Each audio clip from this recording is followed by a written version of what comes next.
Muchísimas gracias, Michelle Polanco Alvarado. La ONU evaluó este miércoles las violaciones de derechos humanos en Nicaragua. La mayoría de países que participaron recomendó al gobierno un proceso que permita la celebración de elecciones libres y la reanudación de las relaciones con los organismos internacionales. Los detalles con María Esther Ordóñez.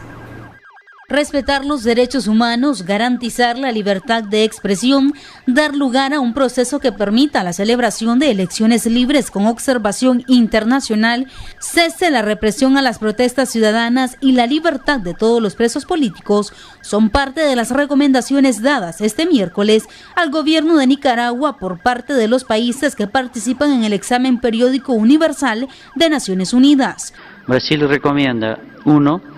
Liberar inmediatamente a los prisioneros políticos y garantizar la investigación independiente y transparente de las denuncias de violación, tortura y otros malos tratos cometidos en los centros de detención.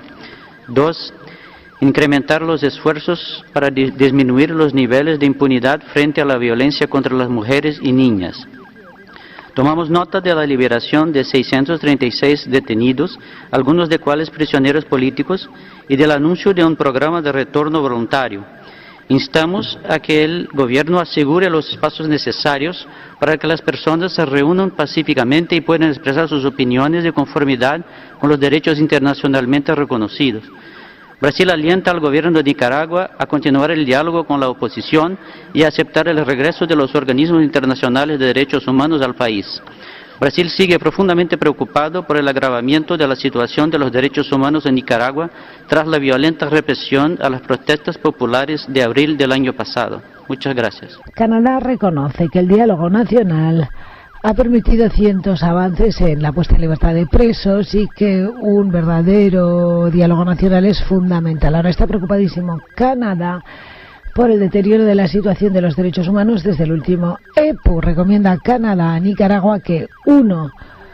Ponga en libertad sin demora a todos los presos políticos dentro del contexto del diálogo nacional, sobre todo los sentenciados arbitrariamente por haber participado en protestas sociales. 2. Tomen pasos por garantizar el pleno disfrute de los derechos humanos y libertades fundamentales, incluida la libertad de expresión, de los medios, de reunión pacífica, y que no haya más actos de intimidación o represalias, tampoco por parte de grupos paramilitares. 3. Reúne la cooperación con la Oficina de Alto Comisionado, la entidad iberoamericana y otras instancias, y que se cumplan sus recomendaciones. 4. Proceso transparente de rendición de cuentas en el acceso a la justicia y reparación para las víctimas de violaciones de derechos humanos y abusos.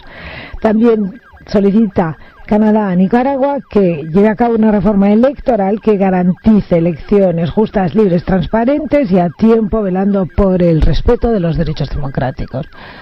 Recomendamos 1. La inmediata liberación de los prisioneros políticos de acuerdo al compromiso contraído por el gobierno de Nicaragua en el marco de la mesa de negociación. 2. Crear un mecanismo de investigación internacional sobre los hechos de violencia ocurridos con garantías de autonomía e independencia para asegurar el derecho a la verdad e identificar debidamente a los responsables. 3. Reanudar el diálogo nacional entre el gobierno y la Alianza Cívica por la Justicia y la Democracia que comenzó el 27 de febrero y que permitió la aprobación de una hoja de ruta, velando por un diálogo amplio, creíble, representativo, inclusivo y transparente con el apoyo de la comunidad internacional para lograr una solución pacífica y democrática de la crisis. La representación de Nicaragua estuvo a cargo del vicecanciller Valdrag Hanskin, quien brindó un informe ante los presentes, mismo que fue respaldado por Irán, Rusia, Venezuela y Cuba. En nuestro país existe plena libertad de expresión, lo que se pone de manifiesto con la existencia de numerosos medios de comunicación social, escritos, orales, digitales y televisivos, muchos de ellos con posiciones contrarias al gobierno. Estos ejercen su labor sin censura previa ni restricción. Asimismo, los nicaragüenses expresan sus ideas, posiciones y difunden la información de acuerdo a sus propios intereses a través de las redes sociales, que no están limitadas de ninguna forma. A raíz del intento de golpe de Estado, algunos medios de comunicación y periodistas hicieron uso de la difusión de noticias falsas presentadas como verdades absolutas. Nuestro país ha sido víctima de la desinformación y manipulación de algunos medios que alentaron la violencia, el odio y el caos social, violentando las disposiciones constitucionales y poniendo en grave riesgo la estabilidad, seguridad del pueblo y la paz de la nación nicaragüense. Ningún periodista ha sufrido cárcel o persecución por ejercer el derecho a informar. En todo caso, si alguna persona ha tenido que responder a la justicia, lo han hecho por la comisión de conductas ilícitas, establecidas en el Código Penal como delito y no como profesionales de la comunicación. Otras delegaciones, como Estados Unidos, recomendaron que se castigue a los funcionarios, agentes y parapolicías que han sido responsables de abusos a los derechos humanos. Uruguay recomendó a Nicaragua adherirse al Estatuto de Roma para procesar los delitos de lesa humanidad. Nicaragua que vele por la libertad de los medios y por proteger a los periodistas, garantizando plenamente el derecho a la libertad de reunión pacífica. Estamos preocupadísimos por los altísimos niveles de violencia sexual contra mujeres, sobre todo niñas.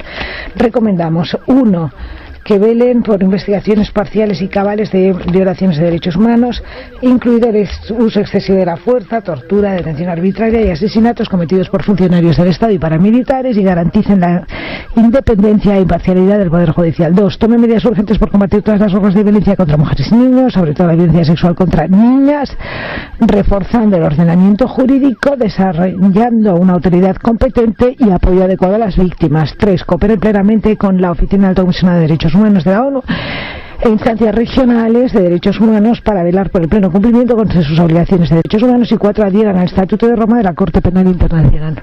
En la actividad que se celebra en Ginebra participan más de 90 representaciones de los países miembros del organismo. María Esther Ordóñez, Acción 10.